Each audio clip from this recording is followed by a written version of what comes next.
halina Kristiyano at buong ligaya, lahat tayo'y magpatuloy pa sa Belen. Ating dalawin ang batang manunubos, ating ngayong dalawin, ating ngayong dalawin, dalawin sambahin, siya ang Panginoon. Sa ngalan ng Ama at ng Anak at ng Espiritu Santo, Amen. sumainyo ang Panginoon. At sumaiyo rin. Ngayon po ay pinagdiriwang natin ang kapistahan ni San Esteban, ang unang martir. Mga kapatid, tinipon tayo bilang kaanib ng angkan ng Diyos, kaya dumulog tayo sa mawaing Panginoong napapatawad ng lubos. Sinugong tagapagpagaling sa mga nagsisisi, Panginoon, kaawaan mo kami. Panginoon, kaawaan mo kami. Dumating na tagapag-anyayang mga makasalanan ay magsisi, Kristo, kaawaan mo kami. Kristo, kaawaan mo kami. Nakaluklok ka sa kanan ng Diyos Ama para ipamagitan kami.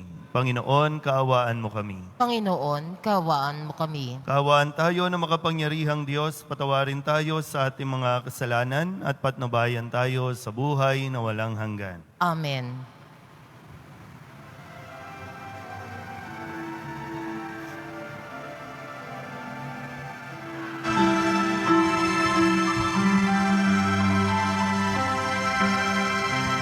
Luwalhati sa Diyos sa kaitaasan, kaloob sa lupa ay kapayapaan. Pinupuri ka at ipinagdarangal, sinasamba ka dahil sa dakila mong kalwalhatian. Panginoon naming Diyos, Hari ng langit, Amang makapangyarihan, Panginoong Jesucristo, bugtong na anak ng Diyos, Kordero ng Ama, ikaw na nag-aalis ng mga kasalanan ng sanlibutan. Tanggapin mo ang aming kahilingan, ikaw na luluklok sa kanan ng Ama. Maawa ka sa amin, ikaw lamang ang banal, Panginoong Jesucristo, kasama ng Espiritu, sa luwalhati ng Ama. Amen, amen, amen, amen. Manalangin tayo.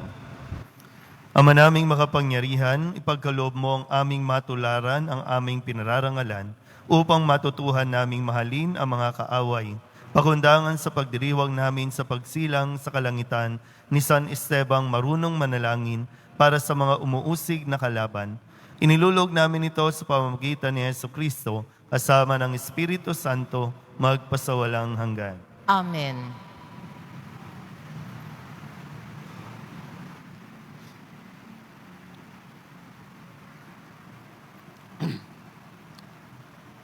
Pagbasa mula sa mga gawa ng mga apostol.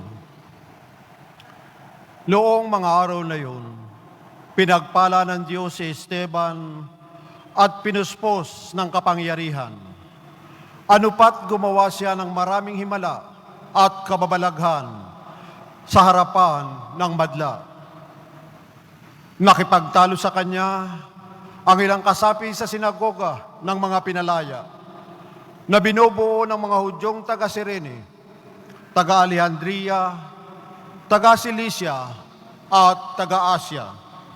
Ngunit wala silang magawa sa karunungan ni Esteban na kaloob ng Espiritu. Nang marinig ito ng mga bumubuo ng Sanhedrin, sila'y nagngalit dahil sa matinding galit kay Esteban. Ngunit si Esteban na puspos ng Espiritu Santo ay tumingin sa langit at nakita ang maningning na liwanag sa paligid ng Diyos at si Jesus na nasa kanyang kanan. Bukas ang kalangitan, sabi niya, at nakikita ko ang anak ng tao na nasa kanan ng Diyos. Tinakpan nila ang kanilang tainga at nagsigawan. Pagkatapos, sabay-sabay silang dumaluhong sa kanya. Kinaladkad nila si Esteban hanggang sa labas ng lungsod upang batuhin. Hinubad ng mga saksi ang kanilang mga kasuotan at iniwan sa isang binatang nagngangalang Saulo. At pinagbabato nila si Esteban na nananalangin naman ng ganito, Panginoong Jesus, tanggapin mo ang aking espiritu. Ang salita ng Diyos. Salamat sa Diyos.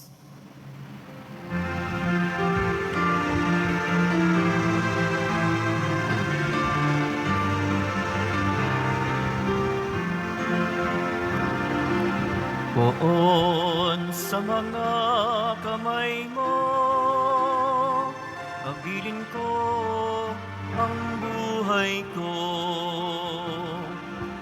Poon sa mga kamay mo, pagbilin ko ang buhay ko.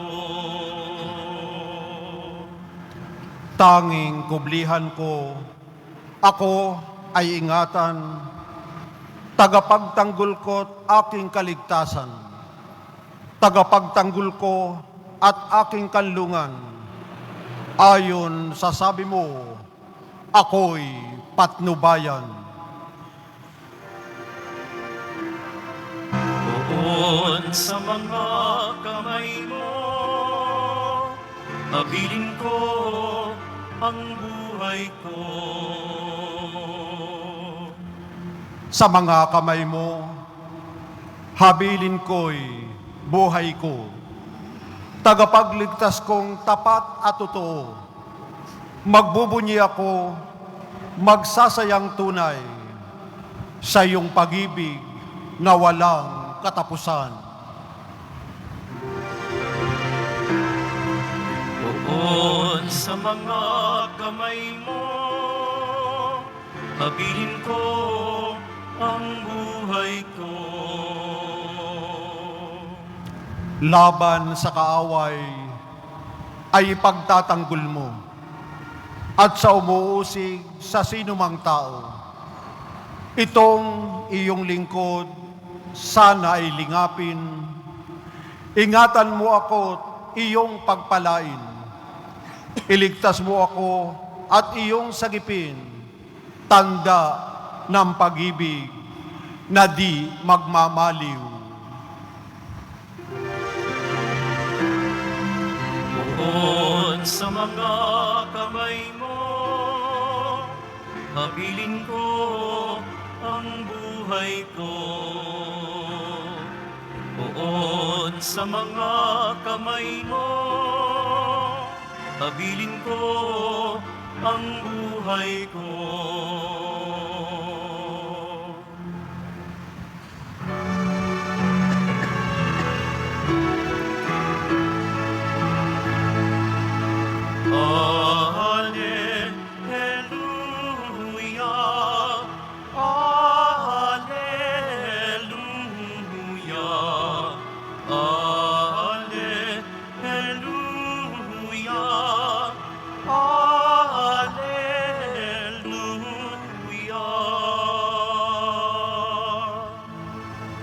Sa Diyos nagliwanag tayo, ang pinagpalang totoo, sa ngalan niya'y naparito.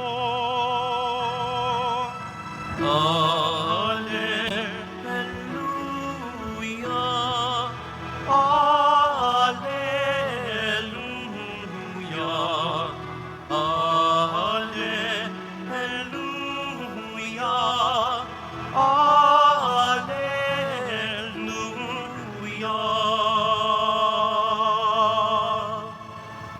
Sumainyo ang Panginoon. At sumaiyo rin. Ang mabuting balita ng Panginoon ayon kay San Mateo. Papuri sa iyo, Panginoon.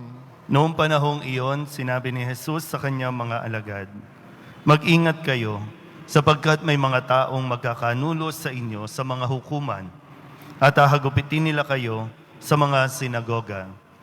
Dahil sa akin, ihaharap kayo sa mga gobernador at mga hari, at magpapatotoo kayo sa harapan nila at ng mga hintil. Kapag nililitis sa kayo, huwag kayong mabalisa tungkol sa sasabihin ninyo o kung paano ninyo sasabihin. Pagdating ng oras, ito'y ipagkakaloob sa inyo, sapagkat hindi kayo ang magsasalita, kundi ang Espiritu ng inyong Ama ang magsasalita sa pamamagitan ninyo. Ipagkakanulo ng kapatid ang kanyang kapatid upang ipapatay. Gayon din ang gagawin ng ama sa kanyang anak. Lalabanan ng mga anak ang kanilang mga magulang at ipapapatay. Kapupuotan kayo ng lahat dahil sa akin, ngunit ang manatiling tapat hanggang wakas ang siyang maliligtas." Ang mabuting balita ng Panginoon. Pinupuri ka namin, Panginoong Heso Kristo. Isang magandang umaga po sa inyong lahat. Merry Christmas po. Ngayon po ang unang araw matapos po ang Pasko o ang pagsilang ng poong Jesus Nazareno ay narinig naman natin itong Ebanghelyo na kung saan tayo po ay pinag-iingat ni Kristo sa mga pupwedeng mangyari. Para bang kung titingnan natin yung sanggol doon sa Belen at kahapon nga ay talagang lahat tayo ay sumalubong at nagdiwang sa kanyang kapanganakan. Pero yung sanggol na nandoon sa Belen ay mapupunta doon sa ibabaw ng altar. At dito po, may ipapako sa krus. Ganun yung magiging movement. So kung dito, natutuwa tayo, pag nandoon na ba, matutuwa rin tayo? Kasi yun yung realidad na mangyayari sa buhay ng poong Jesus Nazareno. Hindi pwedeng hanggang dito lang tayo. Kasi okay dito, payapa, may kapayapaan, may kapanatagan, dito, kung pwede, dyan na nga lang eh. Pero hindi pwedeng dyan lang si Kristo kasi hindi mangyayari yung pagliligtas na dapat na ibigay sa atin. Kaya nga, hindi lang tayo basta nag-celebrate ng kapanganakan ng poong Nazareno. Kundi taon-taon, nire-renew natin yung atin pong, kumbaga, loyalty sa Kanya. Nire-renew natin na tayo ba'y sa Kanya pa rin o aalis na tayo? Kasi sabi ni Kristo, yun lang mananatiling tapat hanggang wakas ang siyang maliligtas. So, ito ay paglalakbay na mangyayari. So, hanggang saan tayo susunod kay Kristo? Kasi medyo, parang pag pinakinggan natin, hindi maganda itong mangyayaring ito. Pero, siya mismo makakaranas nito. Diba? Nakatanggap siya ng pangungutya mismo sa kanyang mga kamag-anak. Tinanggihan siya, ipinakulong siya, tinagsakdal siya, hinatulan siyang mamatay. At yun yung hamon ni Kristo na nire-renew natin sa harapan ng ni Kristong sanggol na ipinanganak sa Belen. Kaya nga, ngayon, pinagdiriwang natin itong unang martir, si San Esteban. Siya yung kauna-unahan na sumunod kay Kristo hanggang kamatayan na natiling tapat sa poong Jesus Nazareno. Kahit sabi nga dito, namatay siya sa paraan na binabato ng mga tao hanggang sa siya'y mamatay. Hindi ko alam kung gaano kasakit yun. Na talagang maghihirap ka muna ng todo. Pwede nga lang, isang saksakan na lang eh. Pero hindi eh. Pinagbababato ng mga tao hanggang sa siya'y mamatay. Pero sabi nga po, kaya pinagdiriwang natin ang kapisahan ni San Esteban kasi siya yung unang nakasunod, unang nanatiling tapat kay Kristo. Una na naging martir, na nagpapakita na mayroong gantimpalang naghihintay para sa mga taong tapat hanggang wakas. Amen?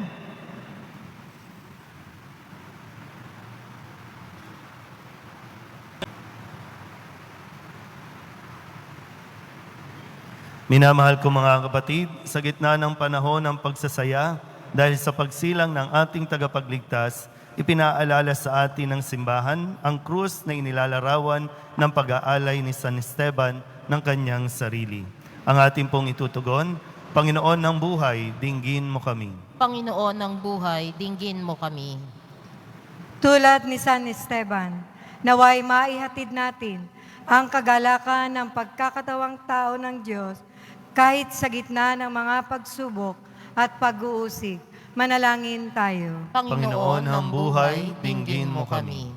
Ang mga pinuno ng pamahalaan, naway makita ang pasasalamat sa pagsilang ni Jesus sa pamamagitan ng pagsisikap. Manalangin tayo. Panginoon ng buhay, dinggin mo kami. Tulad ni San Esteban, naway pagkalooban tayo ng biyaya at lakas na maging matatag sa pananampalataya hanggang sa wakas. Manalangin tayo. Panginoon ng buhay, dinggin mo kami. At tinawang taglayin ang kagalakan at pagtitiwala sa gitna ng mga ligalig ng buhay na ito.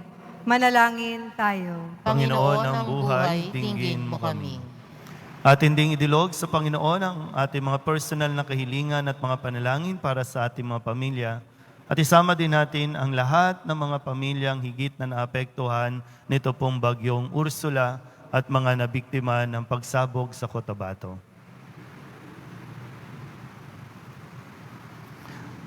Ang lahat ng ito inihiling namin sa ngalan ni Kristong aming Panginoon. Amen.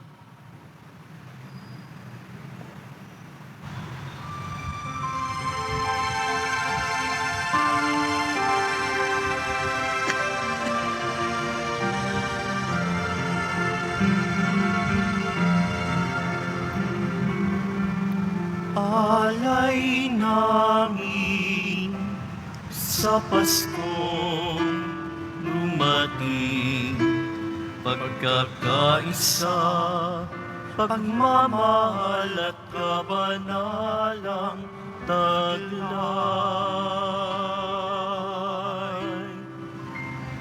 Dalangin namin manatili kami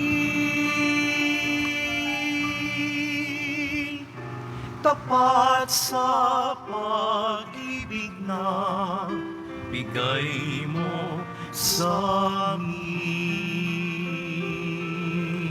Manalangin kayo mga kapatid upang paghahain natin ay kalugdahan ng Diyos sa mga makapangyarihan. Tanggapin nawa ng Panginoon itong paghahain sa iyong mga kamay sa kapurihan niya at karangalan sa ating kapakinabangan at sa buong sambayanan niyang banal. Sa mga may sombrero, pakitanggal po ang sombrero.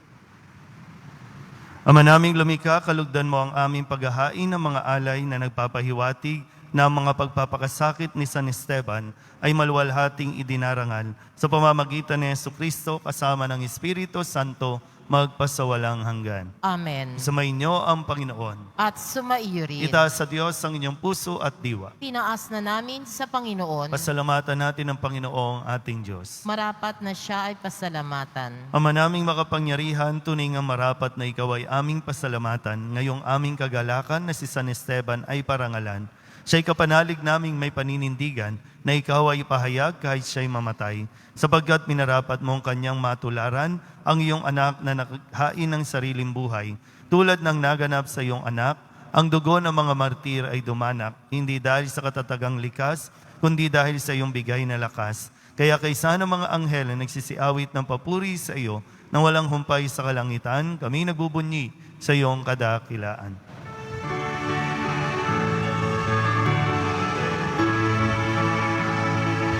Santo, Santo, Santo, Panginoong Diyos na makapangyarihan, napupuno ang langit at lupa ng kalwalhatian mo. Hosana, Hosana sa kaitaasan, Hosana, Hosana sa kaitaasan. Pinagpala ang naparirito sa ngalan ng Panginoon. Hosana, Hosana, sa kaitaasan. Hosana, Hosana, sa kaitaasan. Ama naming banal, ikaw ang bukal ng tanang kabanalan. Kaya sa pamamagitan ng iyong Espiritu, gawin mong banal ang kaloob na ito upang para sa aming maging katawan at dugo ng aming Panginoong Heso Kristo. Bago niya pinagtiis ang kusang loob na maging handog, inawakan niya ang tinapay, pinasalamatan kaniya, pinaghati-hati niya iyon, iniabot sa kanyang mga alagad at sinabi, tanggapin ninyong lahat ito at kanin, ito ang aking katawan na ihahandog para sa inyo.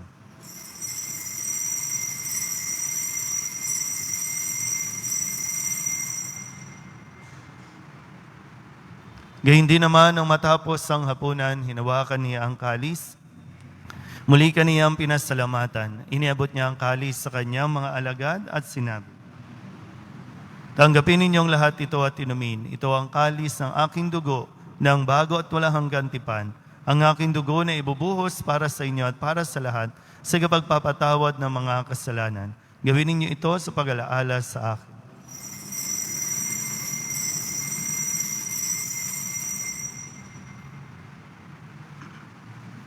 Ipagbunyi natin ang misteryo ng pananampalataya.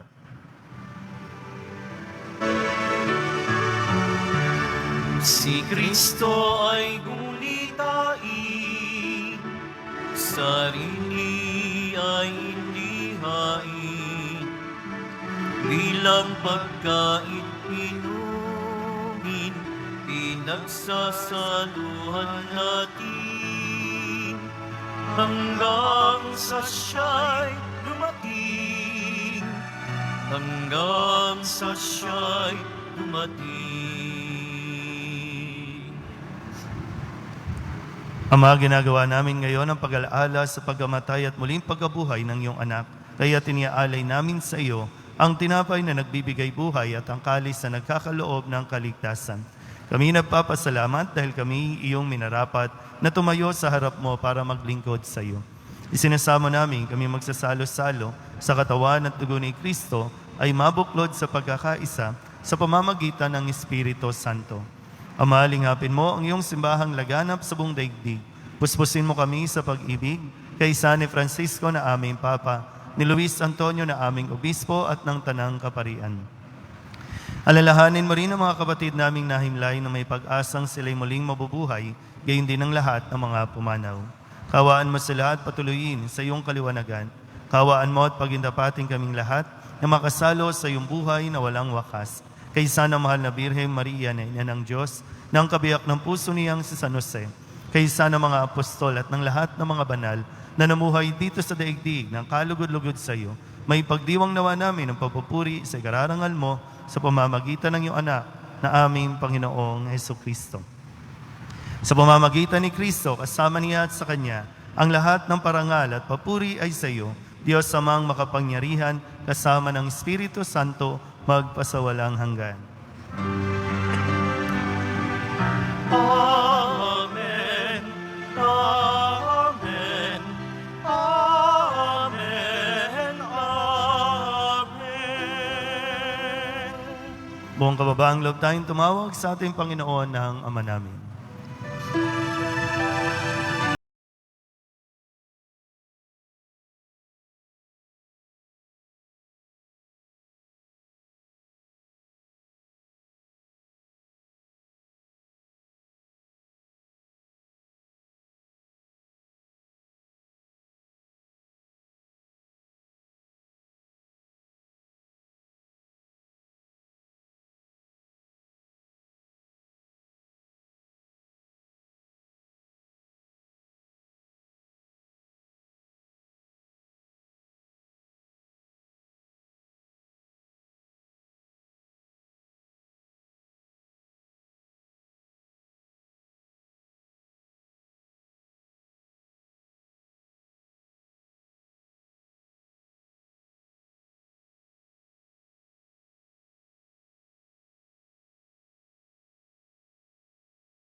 lahat ng masama, pagkalooban ng kapayapaan araw-araw, iligtas sa kasalanan at ilayo sa lahat ng kapahamakan, samantalang aming pinananabikan ang dakilang araw ng pagpapahayag ng tagapagligtas naming si Hesu Kristo. Sapagkat iyo ang kaharian at ang kapangyarihan at ang kapurihan magpakailanman. Amen.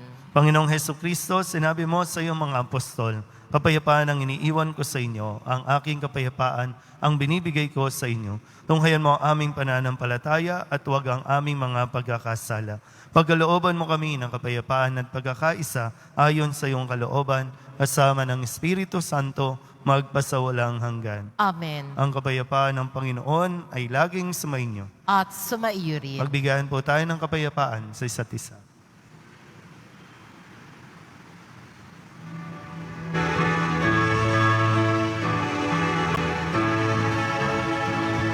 Kordero ng Diyos na nag-aalis ng mga kasalanan ng sanlibutan, maawa ka sa amin. Kordero ng Diyos na nag-aalis ng mga kasalanan ng sanlibutan, maawa ka sa amin. Kordero ng Diyos na nag-aalis ng mga kasalanan ng sanlibutan, ipagkaloob mo sa amin ang kapayapaan. Ito ang kordero ng Diyos. Ito ang nag-aalis ang kasalanan ng sanlibutan. Mapalad ang mga inaanyayahan sa kanyang piging. Panginoon, hindi ako karapat-dapat na magpatuloy sa iyo, ngunit sa isang salita mo lamang ay gagaling na ako.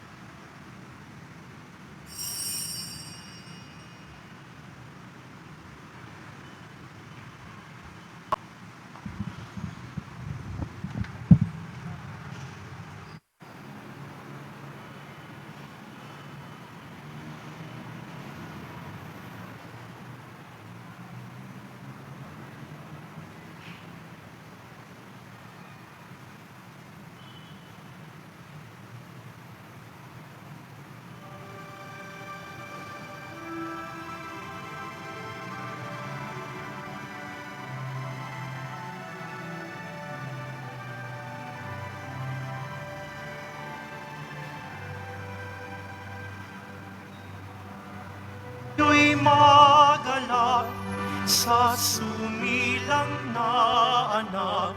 Siya ang kapayapaan at Jesus ang pangalan. Gloria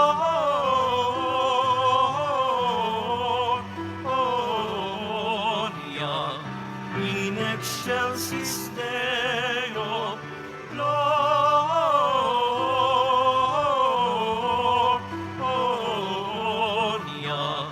in excelsis Deo.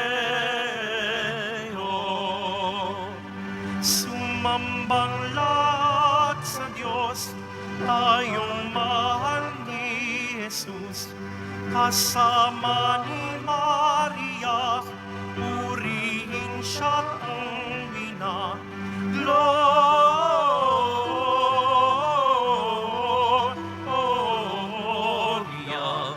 in excelsis Deo.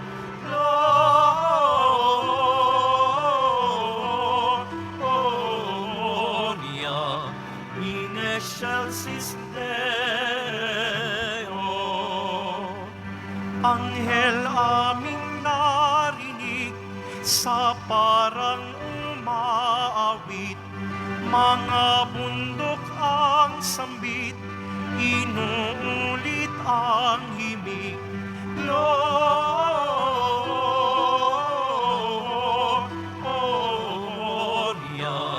in excelsis Deo. Gloria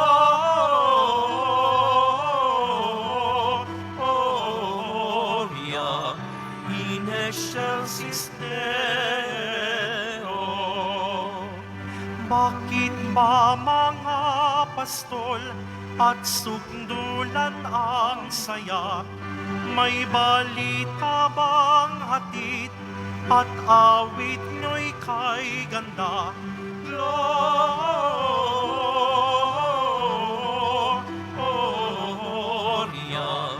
in excelsis Deo. Gloria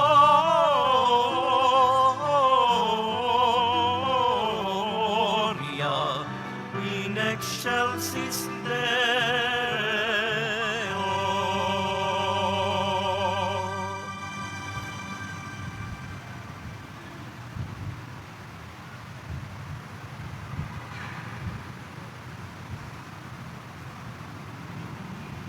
Manalangin tayo. Ama naming mapagmahal, kami nagpapasalamat sa napakarami mong bigay sa aming mga inililigtas mo sa pakundangan sa Pasko ng Pagsilang at pinaliligaya mo sa kapistahan ng martir na si San Esteban. Sa pamamagitan din ni Jesucristo, kasama ng Espiritu Santo, magpasawalang hanggan. Amen. Sumainyo ang Panginoon. At sumaiyo rin. Manalangin tayo para sa pagbabasbas. Mahal na pong Jesus Nazareno, inihayag mo sa pamamagitan ng krus ang walang maliw na pag-ibig ng Diyos sa sangkatauhan. Pakinggan mo ang kahilingan ng iyong angkan na nagsusumamo sa iyo. Makamtanawa nila ang iyong katugunan at tanggapin ang kasagutan na may utang na loob na tinatanaw. Basbasan din po ninyo mga dala-dala nila mga imahin at dasalan at lahat ng mga may karamdaman. Sa pamamagitan ng bendisyon na ito, naway maalala nila ang mga pangako nila noon sa binyag, na ikaw ang kanilang ibigin at paglilingkuran bilang Panginoon magpasawalang hanggan. Amen. At pagpalain kayo ng makapangyarihang Diyos, Ama at Anak, at Espiritu Santo. Amen. Tapos sa banal na misa, humayo tayong mapayapa. Salamat sa Diyos. Merry Christmas po.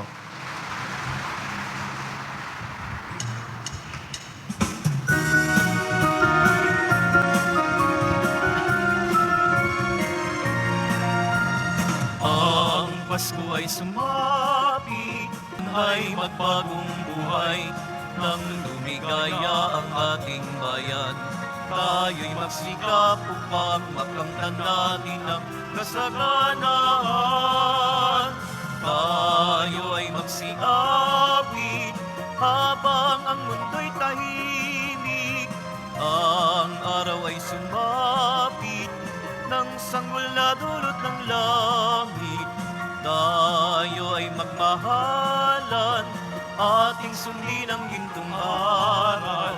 At magbuhat ngayon, kahit hindi Pasko ay magbigayan. At magbuhat ngayon, kahit hindi Pasko ay magbigayan.